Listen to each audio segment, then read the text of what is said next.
What's good, Alpha Tech fans? Thank you again for coming back into our channel. This next video is hardwiring a dash cam into your vehicle.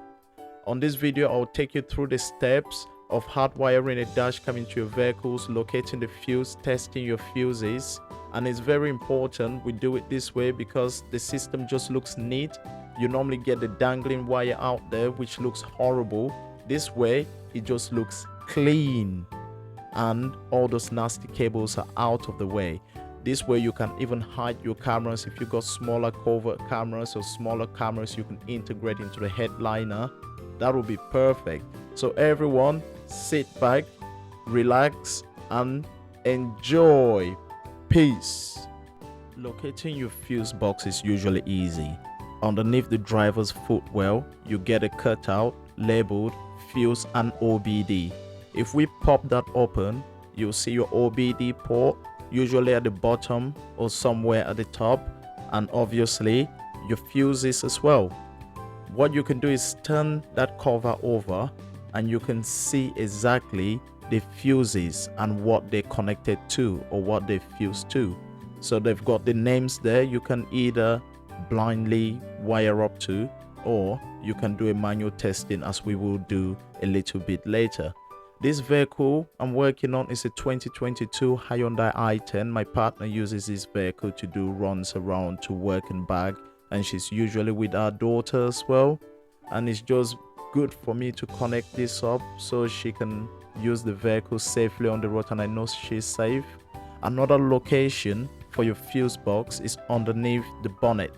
If we pop the bonnet latch, which is usually on the driver's side on this vehicle, or on some vehicles passenger side, or on some Ford vehicles you need a key, we'll locate a little box in there. They're usually labeled, some of them are usually labeled, and again we've got spare fuses in there. We've got the fuse names in there as well. We've got relays, and the little white tool is like a pliers to pull the fuses out. Going back into the vehicle, at this point we can start testing our fuses. So every multimeter you need is got a voltage side. If we turn that to 20, because we're testing a 12-volt system, we send that over to 20.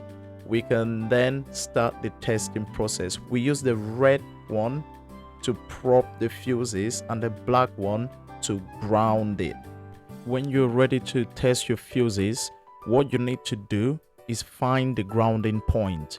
Usually it's easy to ground or find a grounding point, and the reason you're doing so is because the battery negative terminal is grounded to the chassis of the vehicle.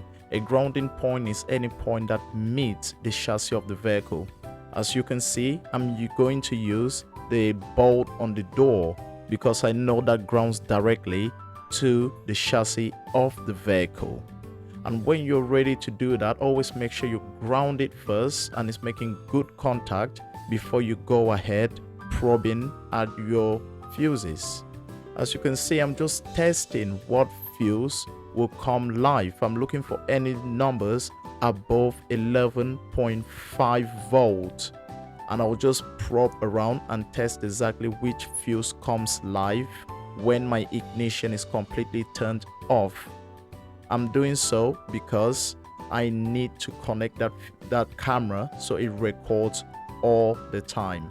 And when you've done so, just mark that fuse because that's what you are going to be using. Now you're ready to connect your hardwiring kit into the fuse.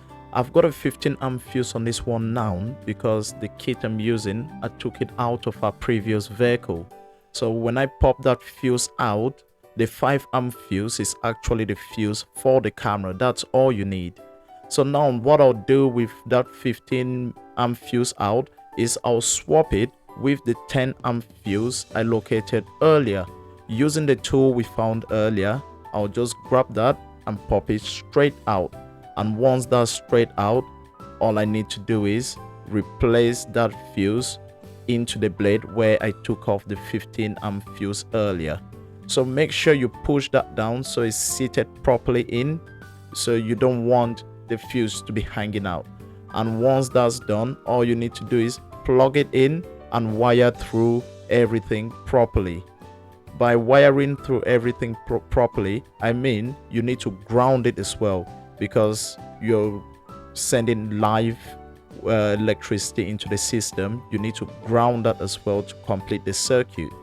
So what you need to do is peel off the weather trimming on the door, take that cover off using a soft tool. They usually just pop off really. And what I'll do is, where you can see my finger poking out, I will be using this point to wire through and send the wire up into the headline and out into where the mirror is, into the center of the center top of the windscreen where I will be placing the camera. And for the rear one, I'll just run the cable all the way through to the back. So now running the cable through to the back is really simple, or wiring it up is really simple. You just need patience and make sure you're very tidy when you do it. So the reason I'm being tidy is because I do not want any explosive cables around. Remember when we spoke about grounding? That is where I will be mounting grounding or connecting the black wire I showed you earlier to complete the circuit.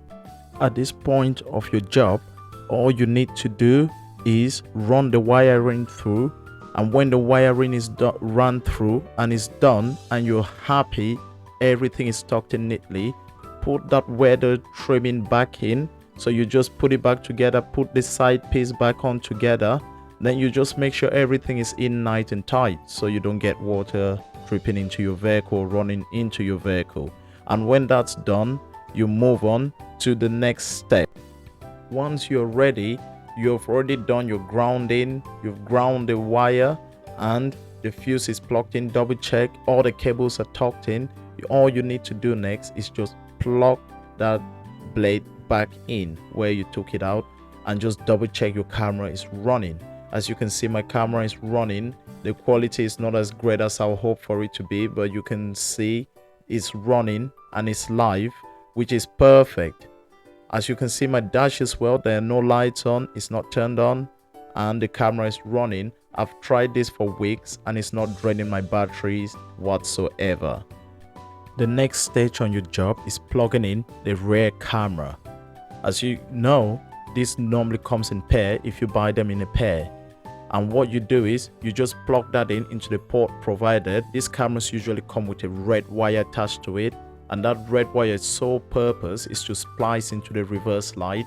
So whenever you put your vehicle in reverse, it shows up as well as a backup camera. You don't need to do that if you've already got a reversing camera. All you need to do is plug it in and mount up the camera, and that should work without you plugging in that or splicing in that red cable. You do not need to do that. And when you're done, you just run the wire all the way through, the cables all the way through to the back, and mount your camera wherever you please. There are so many benefits to installing a dash cam on your vehicle, and I cannot stress for people to do this as well.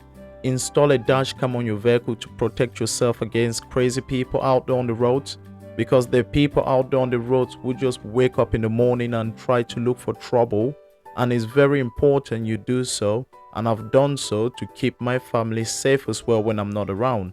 This is extremely important, and I stress for everyone to get it done. You made it to the end of this video. Thank you so much for watching. Like, share, subscribe. That's how we get the numbers up, and that's how you help us reach more people out there, and that's how you help us create more content like this. Don't forget to subscribe and share this video so we can reach more people. Thank you again, and peace.